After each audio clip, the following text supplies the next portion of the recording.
Hi everyone, in today's video, I'm going to show you how to add a video in Webflow. First, open Webflow on your PC and log into your account. Now select your project and click on Open in Webflow to enter the editor, then click on the plus icon from the left side to open the Elements panel. In the Elements section, scroll down to the video element and drag it onto your project where you want the video to appear. After placing it, enter the video URL in the Settings panel. This is usually a YouTube or Vimeo link. Also, add a title for the video so it's easier to identify.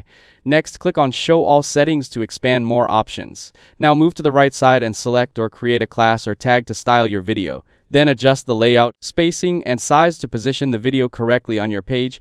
You can also modify typography if there is any text related to the video. After that, you can set the background color if needed and adjust the borders using the slider to match your design. Now click on the Settings panel again, where you can control visibility and add things like custom attributes, URL, or title settings if required. Once everything is done, preview your page and your video will be properly added and displayed on your Webflow project. If this video helped you, make sure to like the video and subscribe to the channel. Thanks for watching, and I'll see you in the next video.